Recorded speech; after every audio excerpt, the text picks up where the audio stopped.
საქართველოს კანონში ადგილობრივი მოსაკრებლების შესახებ ცვლილებები შედის. რა შეღავაც მოუტანს მენაშენეებს გაჩერებული პროექტებისთვის K2 კოეფიციენტის დავალიანების მოხსნა. საკანონმდებლო ინიციატივა იძლევა საშუალებას, რომ შეჩერებული მშენებლობებით ინვესტორები დაინტერესდნენ და დაასრულონ გაჩერებული ობიექტების მშენებლობა. დაუმთავრებელი მშენებლობების დასრულებისთვის საშეღავათო პერიოდი 2025 წლამდე გაგრძელდება.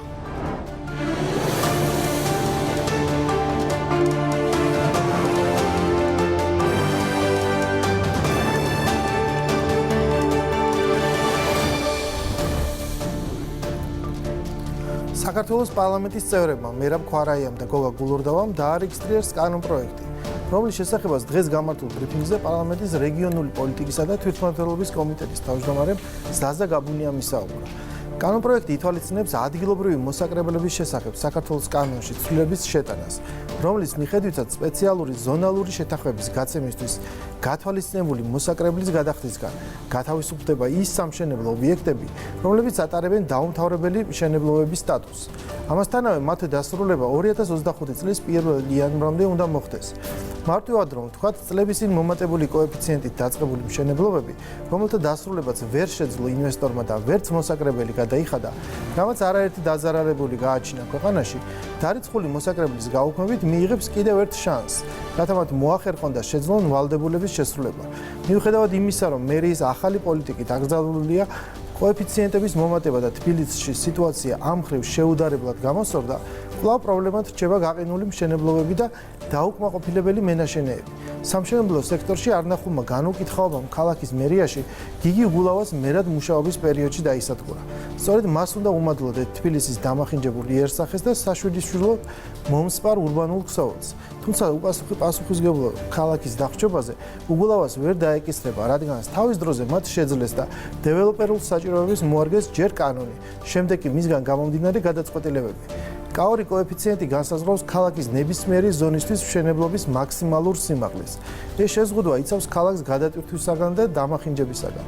სწორედ ამ შეზღუდვას მოუგონეს არნახული გამოსავალი, როდესაც დააწესეს სათანადო მოსაკრებლის გადახდის შემთხვევაში შენობის სართულიანობის შეუზღუდავად მომატების შესაძლებლობა. უგულავასა და პატიმრობის თემაზე კი უნდა ითქვას, რომ თბილისის განვითარების ფონდიდან მოპარული 50 მილიონის საქმეზე ყოფილ მერს თემიდან კიდევ ერთხელ მიაკითხა. უზენაესი სასამართლოს გადაწყვეტილებით დღეს ცნობილი გახდება პროკურატურის საჩივარს მისის სასჯელის ზომის შესახებ დააკმაყოფილებს თუ არა სასამართლო.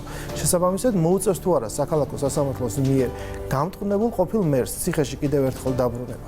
სამშენებლო სექტორისთვის წარმოდგენილი შეღავაზე სასაუბროდ პარლამენტიდან ჩავთოთ ზაზა გაბუნიას. ხოლო ამ და სხვა მნიშვნელოვან საკითხებზე სტუდიაში ვისაუბრებთ საკრებულოს ფრაქცია ქართული ოცნების თავმჯდომარე ბექა დავითულიანთან ერთად. მოგესალმებით ზაზა, დღეს ჩვენ მოვისმინეთ თქვენი ბრიფინგი, სადაც საუბარი იყო იმ შეღავათების დაწესებაზე, რამაც უნდა გამოიწვიოს გაჩერებული მშენებლობების კვლავ დასრულება, რომელსაც ელოდება ბევრი ადამიანი. თქვენი აზრით რა არის ეს მოცულობა, ანუ ეს კანონპროექტი რა პრობლემას მოაგვარებს, რამდენად მასშტაბურია ეს პრობლემა და რამდენად მნიშვნელოვანი როგორც სამშენებლო სექტორისთვის, ასევე დაზარალებულებისთვისაც. მოგესალმებით გურამ, დიდი მადლობა ეთერში მოწვევისთვის. მნიშვნელოვანი ინიციატივა, რაც თავარია ეს ინიციატივა არის ლოგიკური გაგრძელება იმ სამუშაოსი, რომელიც ხელისუფლებამ, კონკრეტულად დედაქალაქის მერმა და მერიამ დედაქალაქში ქაოტური განაშენიანების წინააღმდეგ წყობრის სამშენებლო პოლიტიკის ჩამოყალიბებისათვის განახორციელა. ეს არის პასუხი და გაგრძელება ამჯერად საკანონმდებლო დონეზე იმ რეფორმებისა, რომელსაც ჩემი აზრით დედაქალაქის მერია ძალიან წარმატებულად ახორციელებს ბოლო წლებში და ამ წარმატების ინდიკატორი გახლავთ მათ შორის ისიც, რაც თქვენ ახსენეთ, ის სირთულე, რომელიც დაგვხვდა ჩვენ დედაქალაქში სამშენებლო ნებართვების, სამშენებლო პოლიტიკის აბსოლუტური, ასე ვთქვათ,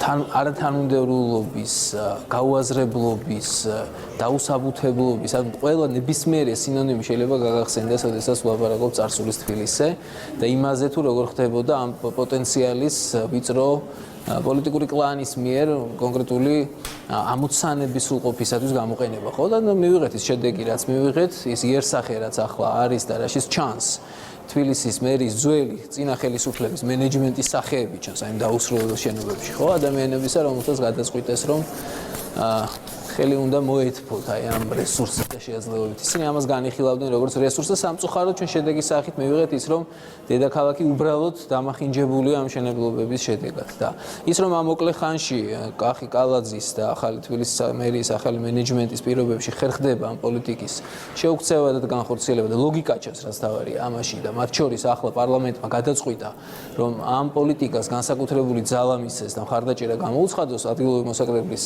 შესახებ კანონში ცვლილებებით მეტყველებს იმაზე რომ საქართველოს ხელისუფლებას აქვს პრინციპული კარგად გააზრებული და წყობრი პოლიტიკა იმისთვის რომ დედაქალაქში და სხვათა შორის უნდა ვთქვა ასევე რომ სხვა მუნიციპალიტეტებსაც შეეხება ეს საკანონმდებლო ნორმა და ცვლილება მაგრამ განსაკუთრებით რა თქმა უნდა ეს პრობლემა დგას დედაქალაქის წინაშე და ამაზე მეტყველებს ის 179 დაუმთავრებელი ობიექტი დამერწმუნებით ნებისმიერი მასშტაბის და სიდიდის ქალაქისთვის ეს არის დიდი ციფრი 179 დაუმთავრებელი ობიექტი რომლის უკან დგას ათასობით დაზარალებული მოქალაქე და სწორედ დაზარალებული მოქალაქეები ერთი ამ მოქალაქეებზე ზრუნვა არის ამოცანა ამ საკანონმდებლო ცვლილებისა რომელზეც ჩვენ თბილისის მერიასთან ერთად ვიმუშავეთ და რა თქმა უნდა იმ იერსახის დამახინჯებული იერსახისაგან დაცვა და აღმოფხვრა ამ პრობლემისა რომელიც აგერ ყოველ ფეხის ნაბიჯზე სამწუხაროდ იმ ძალიან მძიმე მემკვიდრეობის სახით ჩვენ გვხვდება და ვხედავთ დედაქალაქში. ზაზა ხო არ ოპონენტებმა შეიძლება თქვან რომ ეს ცვლილება ხო არ მისცემს ბიძგს იმ გაჩერებულ მშენებლობებს რომლებიც იმ გაჩერებული მშენებლობების განახლებას რომლებიც იწვევდა ერთგვარად თბილისელთა უკმაყოფილებას. რას ანუ ეს სია ეს 179 ობიექტიანი როდის გასაჯაროვდება თუ რა ობიექტებს ეხება ეს რამხელა არის ეს პრობლემა და რამდენად ეხება ეს მაგალითად იგივე გახმაურებულ საქმეებს როგორიც არის ცენტრპოინტის ან სვეტის დაზარალებულება. აი თბილისის მერიის სასახელო ნამდვილად უნდა ვთქვათ რომ ამ კანონში ცვლილებამდეც მუშაობს დედაქალაქის მუნიციპალიტეტი კერძოდ კომისია ამ პრობლემების მოსაგვარებლად დიახ სვეტის აი მენეჯმენტის თუ გადაწყვეტილებებით დაზარალებული მოქალაქეების ბედი და მდგომარეობა და ეს საჭიროებები ამ კომისიაზე განიხილება სწორედ ყოველ შემთხვევაში ის გზები და ამოცანები რომ ეს პრობლემები იქნას დაძლეული მაგრამ ჩვენ ხედავთ რომ ამას ჭირდება მეტი მხარდაჭერა და ამ შემთხვევაში ეს არის საკანონმდებლო სახის მხარდაჭერა. მე არ ვიცი ახლა ოპონენტები რომელთაც მხოლოდ გააფუჭეს ამ თვალსაზრისით გარემო დედაქალაქში, არ ვიცი კრიტიკის რასაფუძველი, გნებოთ მორალური, გნებოთ პროფესიონალური, შეიძლება მათ გააჩნდეთ, მაგრამ ეს არ არის ჩვენი საფიქრალი, ჩვენი ამოცანაა რომ გეგმაზომიერად აღმოვფხვრათ ეს პრობლემა. რაც შეეხება აი თქვენ დაასახელეთ დიახ ცალკეული კომპანიების სახელები, რომელიც ამ ხრივ სამწუხაროდ ძალიან ნეგატიური თვალსაზრისით გამოირჩევიან, ძალიან ბევრი დაუკმაყოფილებელი და შესაბამისად დაზარალებული მოქალაქე არის ასე ვთქვათ უკავშირდება მათ საქმიანობას. რაც შეეხება სიას ეს მთლიანად უკვე სამეურნეო და ასე ვთქვათ მენეჯმენტის საკითხია და ამაზე ალბათ თბილისის მერია ისაუბრებს, მაგრამ აუცილებელი იყო განხორციელებულიყო იმგვარი საკანონმდებლო ცვლილება, რომ ასე ვთქვათ უნივერსალური პრინციპების საფუძველზე მერიას მისცემდა მოქმედების შესაძლებლობას იმისთვის, რომ ეს პრობლემა უფრო სწრაფად დაესრულებინა.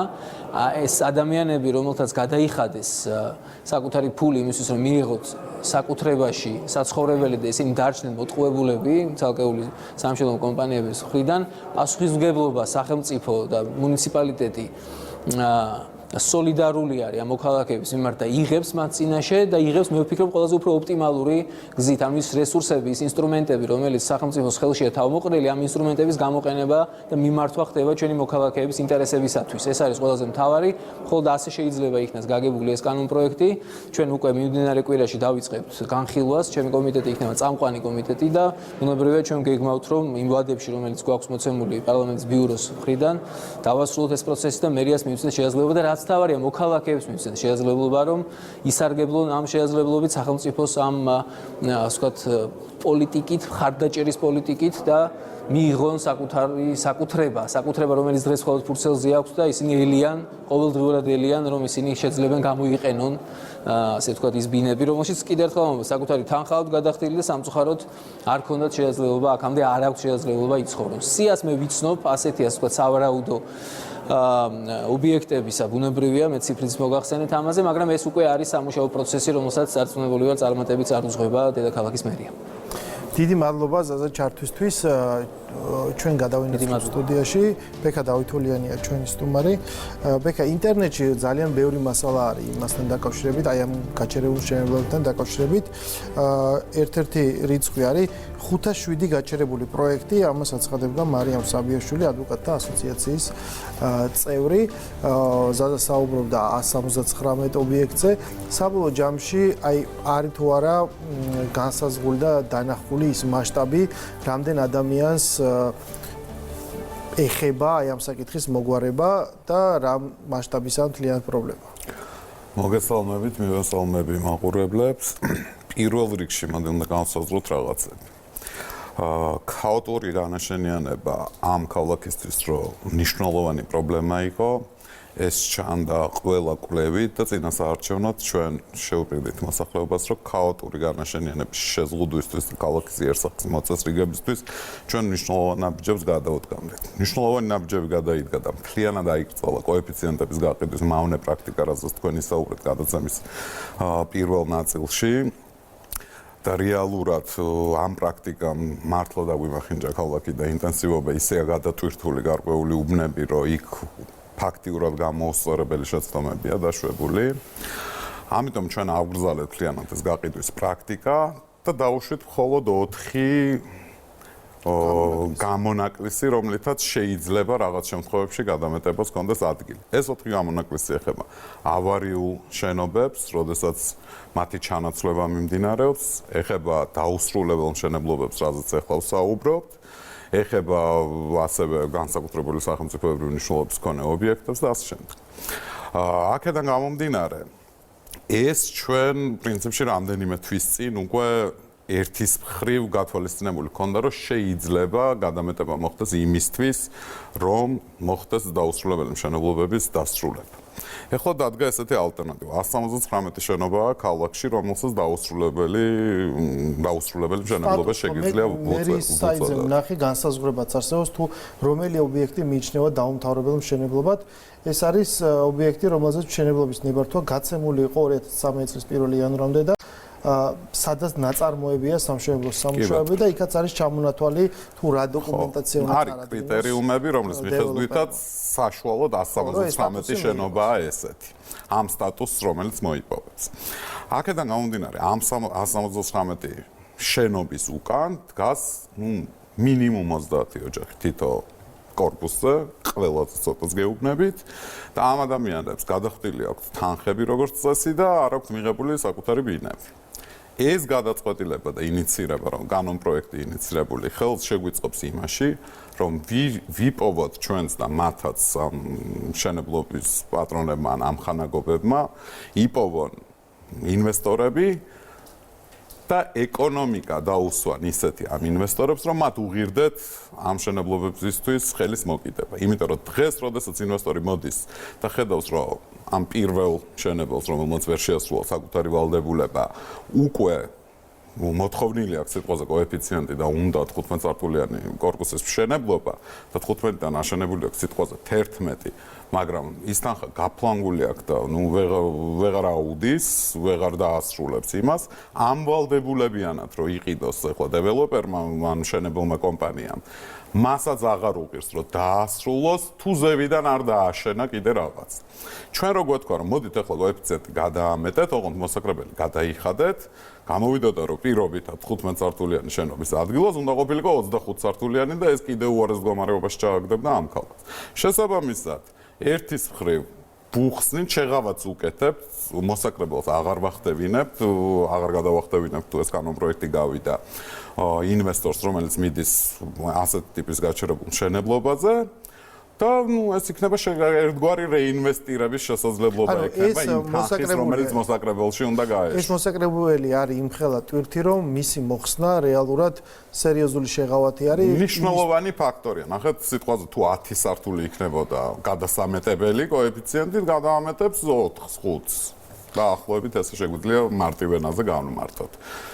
შესაბამისად, შედეგი ეს დაუსრულებელი მშენებლობები, რომელიც მართლა ამახინჯებს იერსახეს ერთის მხრივ დასრულდება და მეორეს მხრივ ის ადამიანები, რომლებიც ელოდებიან საკუთარი ბინის მიღებას, უფრო ადვილად შეძლებენ ამის მიღებას. გასაგებია. კიდევ ერთი ესეთი პროექტი, რომელიც დაიძრა და თუმცა საინტერესოა, როგორ მიმდინარეობს, ეს ეხება თავის ძროზე ასევე კოოპერატიული ბინაჩვენებებისგან დაზარალებულებს, რომლებიცაც სწორედ ამ მერის პირობებში დაიწყო პროგრამა, რაც ითვალისწინებს სხვადასხვა ნაკვეთების გამოყოფას და სატენდერო პირობებით გასხვისებას იმისათვის, რომ კომპანიებმა ააშენონ და დააკმაყოფილონ, თუ არ ვცდები, ესეთი არის კიდევ 3000-მდე ოჯახი.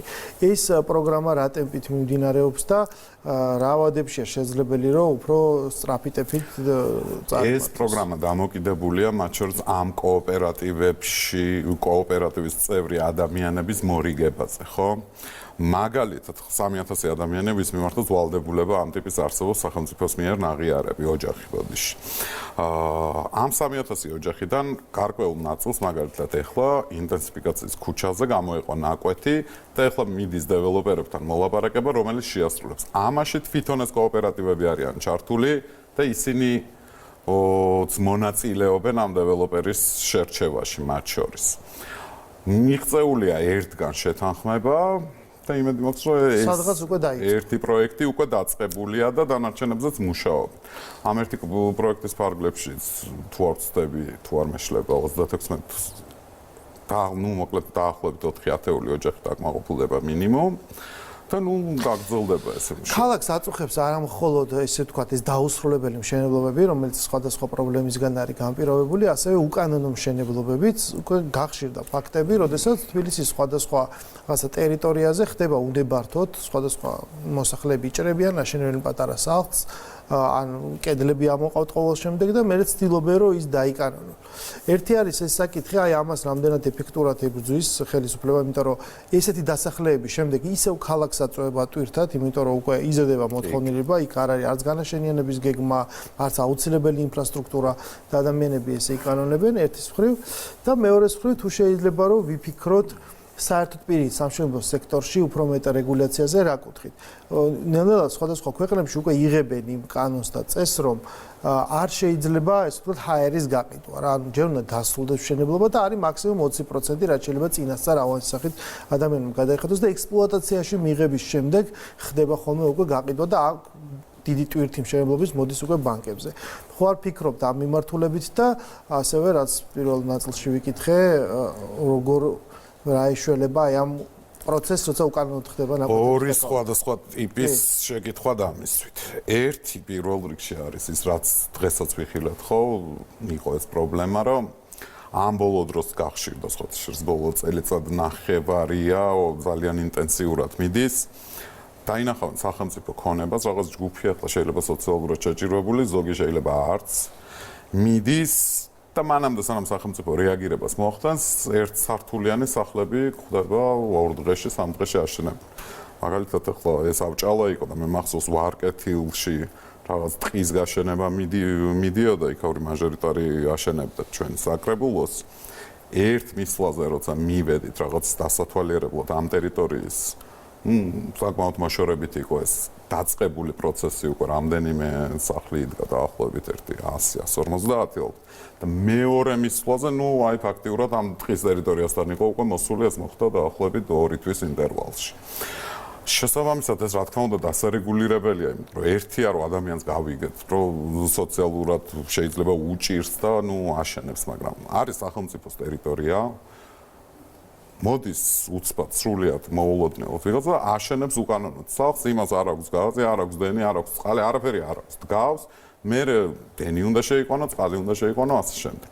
თან ამ ტერიტორიაზე ფუძნდება, რომელიც მის ტერიტორია არ არის და თან მერე სხვა დამატებით იმას ითხოვს, ხო, მომსახურებებს.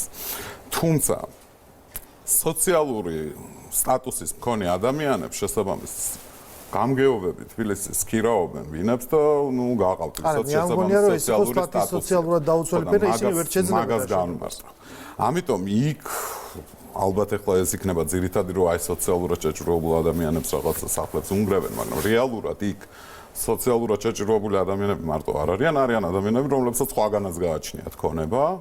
და აქ მითვისების შესაძლებლობა ეძლევა ვიღაცას, ბევრია ესეთი და ითვისებს. მეტიც მე მაგალითად გაგებული მაქვს არაერთ უბანში, სადაც ეს ამბავი ხდება, რომ რაღაც ჯგუფია დადის და ამას სახელმწიფო ქონებას რაღაცნაირად ყიდის. ეს კიდე ცალკე შესწავლის საკითხია, რამდენად რეალურია და რამდენად შეიძლება სახელმწიფო ქონებაზე რაღაც სახლის ხადია, იმიტომ რომ ეს პროცესის შედეგად ქალაქში ქალაქში გაჩნდება დასახლებები, რომელსაც მე უკვე ადამიანს უკვე ვეღარ გამოასახლებ და ჩვენ ეს გამოსახლების პროცესი კიდევ ახალი ნაძალადები იქნება, როგორც თავის დროზე შეიქმნა ნაძალადები. ეს გამოსახლების პროცესი ჩვენ ეხლაც ვხედავთ, რომ ეს მით უმეტეს, რომელსაც მედია აშუქებს, როგორი მტკივნეულია, როგორი ემოციურია და ჩვენ მივიღეთ მე ეს დასახლებას და რომელიც ვერ ვიზავთ და მე ეს იქნება წარმოუდგენელი ტვირთი. ამიტომ ფულს ართმევენ მოქალაქეებს და ეუბნებიან, რომ არავინ არ შეეხება და მოდით და აი აქ ააშენეთ და გარკვეულ თანხას იღებენ. რაღაც ჯგუფები ასეთები თუ არსებობენ, უბრალოდ მე გაგებული მაქვს.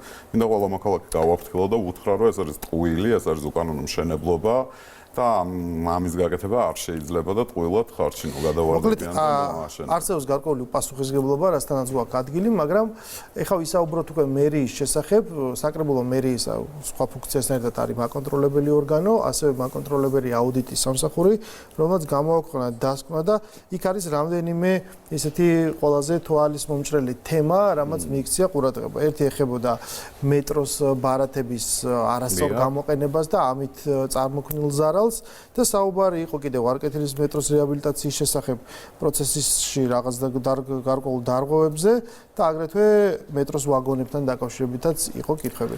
საკრებულოს რა რეაგირება ექნება აი ამ საკითხთან დაკავშირებით? პირველ რიგში აუდიტის დასკვნასთან დაკავშირებით უნდა ვთქვათ, იქ იყო ასევე სატრანსპორტო კომპანიის სხვა ნაწილშიც იყო აუდიტის დასკვნაში მოხსენიებული სატრანსპორტო კომპანია და იყო ავტოდისპეჩეროს კი არა, ავტოსადგომის მოწყობის ნაწილში ასევე გადაგზავნილი გამოთქმული შენიშვნები მერიის სამსახურის მიმართ და ეს შენიშვნა სანამ სახელმწიფო აუდიტის სამსახური დასკვნას დაწერდა მანამდე 2018 წლის ზაფხულის დასაწყისში, როგორც მახსოვს, შიდა აუდიტმა, მერიის შიდა აუდიტმა თვითონვე მოიწია ეს ინფორმაცია, ჩაატარა, შეისწავლა ეს საკითხი და თვითონვე გადაუგზავნა პროკურატურას ეს საკითხი სატრანსპორტო კომპანიასთან დაკავშირებით. ამიტომ ამაზე ერთის მხრივ რეაგირება უკვე მოხდენილია თავად მერიის შიგნით. თან მნიშვნელოვანი და ხაზგასმულია ყველა ეს მოქმედება, ყველა ეს შენიშვნა და დარღვევა, რომელიც აღწერილია სახელმწიფო აუდიტის დასკვნაში, ვრცელდება იმ მენეჯმენტს ნაკლებად ეხება და ვრცელდება წინა წლებზე, სანამ ეს მენეჯმენტი მოვიდა და მერიაში. ამ მენეჯმენტის მოსვლის შემდეგ დაიწყო გამოსწორება ყველა იმ საკითხის, რაც გამოსწორებადია, რაც შეეხება მაგალითად, რაც ახლა თქვენ ახსენეთ, სოციალური ბარათები, მეტროს ბარათები, სამგზავრო, რომელიც სოციალურად შეჭირვებულ ადამიანებს ურიგდებათ უფასოდ, ამის ხშირად გამოყენებაც რეალურად ეს არის. მაგალითად, დღეში 48-ჯერ არის გატარებული ერთი ბარათი. ხო, ეს არის იმ პრაქტიკის სასახო, როცა ადამიანები შედიან და ნახულობენ ადამიანს, ვინც დგას. ხო, ეს ორი ტიპის რამე შეიძლება იყოს. ერთი, რომ შეიძლება ყიდის სოციალურად შეჭირვებული ადამიანი ამ ბარათს და მეორე, როცა ეს ადამიანი დგას და ალბათ გარკვეული საფასურის სანაცვლოდ ატარებს სხვებს. ეს ეხება სატრანსპორტო კომპანიას, რომელიც თუმცა არ არის პრობლემა და აღმოფხვრადია ეს და ეხლა უნდა ამუშავებენ და აღმოიფხვრება. ამაზე ჯარიმა არსებობს რეალურად, როცა დაინახავ, რომ სხვა იყენებს ამ ბარათს. ჩვენი გადაცემა უკვე დასასრულს უახლოვდება და რახან სატრანსპორტო კომპანიას შევეხეთ, ასევე დავასრულოთ ეს გადაცემა იმ საკითხით, რომელსაც ჩვენ უკვე ხშირად ხედავთ ხოლმე ახალ-ახალი სატრანსპორტო საშუალებების შემოყვანას თბილისში. ეს პროცესი დღეს რა ფაზაშია და როდის მოხდება მთლიანად, როდის გეგმა მთლიანად მთელი პროცესის დასრულებას, ანუ ეს არსებული ქალაქის ავტოპარკი, როდის განახლდება მთლიანად და მიაღწევს საკმარის რაოდენობას, რაც საჭიროა მგზავრთა გადასაყვანად. ავტობუსების პარკზე ვსაუბრობთ, როგორც მივხვდი, ავტობუსების პარკის ძირითადი ნაწილი უკვე განახლებულია, დაკონტრაქტებულია და სავარაუდო ზაფხულამდე სრულად უნდა ჩანაცვლოს და მეტიც კიდევ დამატებით ეხლა დაახლოებით 700 ავტობუსი ემსახურება თბილისს და 800 გვეყოლება საბოლოო ჯამში, რაც მოგცემს იმის საშუალებას, რომ გავაუმჯობესოთ მომსახურების ხარისხი და მოცდის დრო ადამიანების ავტობუსების გაჩერებაზე. ჩვენ ასევე დავიწყეთ იცით მიკროავტობუსების განახლების და ჩანაცვლების პროგრამა ჩვენი ხელშეწყობით კომპანიამ დაიწყო. და მეტროშიც მნიშვნელოვანი ცვლილებები იქნება და მიდის მისი რეაბილიტაცია ჯერ ფუნდამენტური, რაც შეეხება მძლავრ კაბელებს და ისეთი ტიპის რეაბილიტაციას, რომელიც შეიძლება თვალსაჩინოა გარედან ჯერჯერობით არ არის და ასევე პარალელურად მიდის ვაგონების განახლება და მეტროს შემადგენლობა. დიდი მადლობა სტუმრობისთვის, ამ განმარტებებისთვის, რაც შეეხებოდა ამ ახალ სამშენებლო შეღავათების დაწესებას, იმისათვის რათა დაკმაყოფილდნენ მინაშენები. ამით ჩვენი გადაცემა დასრულებულია. ხვალ გადაცემას წაიღოს თეატრში. ნახვამდის.